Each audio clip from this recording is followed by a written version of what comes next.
Joining us now is former U.S. Ambassador to NATO, Kurt Volker, who was also the U.S. Special Representative for Ukraine negotiations during the Trump administration. Thanks so much for being here with us. Thank you. It's a pleasure. I first want to begin with this unfolding situation in Syria, this advance, of course, appearing to take the Syrian army by surprise. I just first want to get your reaction to what we've seen develop over the last couple of days. Well, it's a combination of many things. First off, I think everyone in the world is trying to take advantage of our presidential transition. As we see the end of the Biden administration and President Trump coming in, President Trump very likely to take a stronger approach toward Iran and to Islamist groups in the Middle East. So they are now striking out in order to establish the best position that they can at the end of the Biden administration.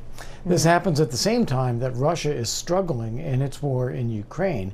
It doesn't have enough forces or ammunition. It has withdrawn some forces from Syria, and this is something that the Islamists have decided to take advantage of. Yeah, and as you know, Putin's been a longtime ally of Syria's president, and you know again that the resources, Russian resources, stretched very thin with this war in Ukraine, and so it sounds like you agree with the fact that that does play a role in all of this as well. It certainly does. Putin has overextended his capabilities right now. As we saw earlier this year, they're not able to attack in Ukraine and defend Russian territory at the same time. That's why they lost part of the Kursk region. That's why they brought in North Korean soldiers to fight on their behalf, because they can't move their forces from eastern Ukraine. And they have drawn down Russian forces that have been in other parts of the world, including in Syria, because they needed them in Ukraine. Now we're seeing that others are taking advantage of those Russian decisions.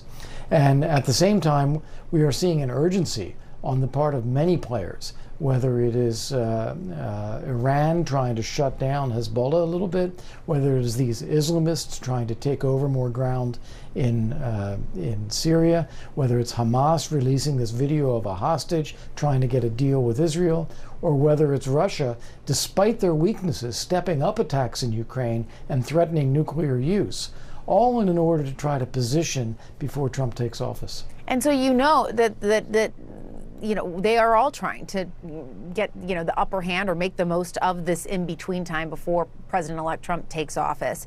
I'm curious how you see this playing out once he gets into office.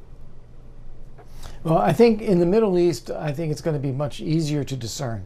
You're going to see a return to a policy of maximum pressure on Iran and holding Iran accountable for the actions of Hamas, the Houthis, Hezbollah, and an intolerance of Islamist terrorist groups such as what we're seeing happen in Syria right now. So I think that part is clear, and they are all positioning, assuming that Trump will be tough on them. In the case of Russia, it's a little bit less clear. Russia is assuming that there's going to be pressure for some kind of deal.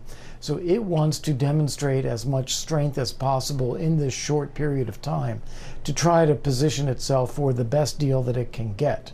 That may not actually work. They may be misreading Trump on this. I think the Trump team and what we've seen from Keith Kellogg's writings is that they understand that the cause of this war is Russia's ambitions, and that it's going to take a show of strength in order to convince Putin to actually end the war. So it may be that what we heard from President Zelensky this week about saying that they're ready for peace, they will accept that they can't take all of the territory back militarily now, but hold out for diplomatic solutions later, and in the meantime gain credible security guarantees now through NATO membership. That is actually shifting in a direction that really may be to Trump's favor. It may turn out in a way very different from what Putin is actually hoping for. And as you mentioned, Trump has named General Keith Kellogg as special envoy to Ukraine. We know he's previously suggested freezing the war's front lines and creating a demilitarized zone. Do you anticipate that we're going to see something like that? And do you think that might be a fair starting place for negotiations? Yeah, I do, actually. If you look at the situation that Putin is in, his economy is coming apart right now. They have inflation over 25%, and they're printing rubles, so that inflation is going to increase. Interest rates are already over 21%. They're having difficulty getting components. The ruble is crashing. So he knows he's in trouble economically and also militarily because he doesn't have the troops that he needs. He relies on North Korea for artillery shells, relies on Iran for drones. So Putin is actually ready to pause this war. I think Zelensky is also ready to do that. So I think there will be a short-term end of fighting. The trick is to turn that into a permanent peace.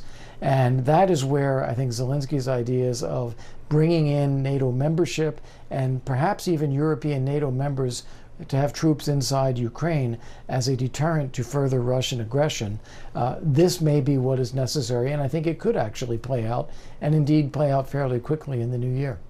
Because it would seem to me that there has to be a way to deter Russia from turning around and invading again, right? Absolutely, yes. That is the thing to watch out for.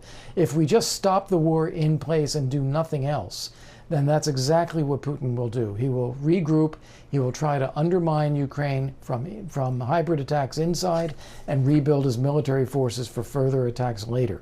This is why you need something like NATO membership and the presence of some European NATO forces in Ukraine as a deterrent so that Russia is deterred from attacking the rest of Ukraine just as he is currently deterred from attacking NATO members.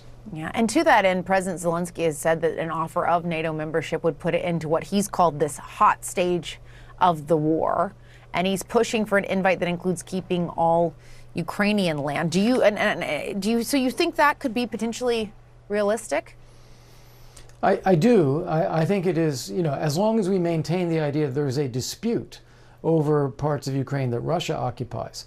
Just as we had West Germany join NATO and East Germany occupied or controlled by the Soviet Union, or the Baltic states occupied by the Soviet Union for 40 years, we could see a situation where we disagree with Russia's occupation of parts of Ukraine, but we can move on and the rest of Ukraine is stable and secure. This is the kind of thing that I think actually could happen. And we know that Russia has been escalating these attacks. You're talking about making the most of this moment, trying to show that strength. They've also said that it's in response to the use of these U.S.-made weapons. In a Russian strike this week, more than 1 million homes were left without power. Do you think this ability for Ukraine to now use these long-range weapons, is that the right call? Is it worth these consequences? It is absolutely the right call, and it should have been done a long time ago. The Biden administration invented these restrictions on range. There was no reason to have done that.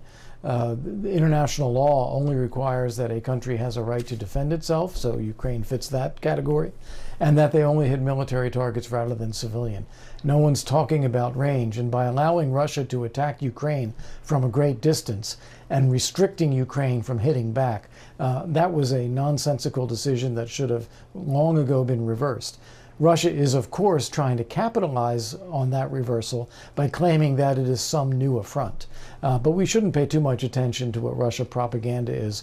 Russia is throwing everything they've got at Ukraine in this war right now, and they need to be stopped, and I think they are prepared to be stopped. I also want to ask you about the protests that we're seeing in Georgia. We're now on the third night of these protests in response to the government's decision to halt the former Soviet Union country's bid to join the European Union. What do you make of these protests, and what do you make of this situation, writ large? Well, this is very important that you ask about this, because Russia's fighting a hot war in Ukraine, but it is trying to flip the Georgian government to get it to break away from the EU and be part of Russia's orbit again, all part of Putin's strategy of rebuilding the Russian Empire. The Georgian people have come out in the streets massively to protest the government's announcement that it is suspending its efforts to get into the European Union, at least until 2028. The government is now cracking down with all forms of protest control, water cannons and beating up protesters and so forth. So this is now right on edge. And it is critical that even though we are in a presidential transition, we need to be making some very clear statements about our interests in this, which is that there be respect for constitutional and democratic practices, full support for the president of Georgia, who, as the commander-in-chief and as the president of the country, has refused to recognize these elections and the seating of this Georgian government, sanctions on individuals in Georgia who are leading this crackdown against the Georgian people. Now's the time for swift action, because I think the fate of Georgia is going to be decided in the next several days or weeks.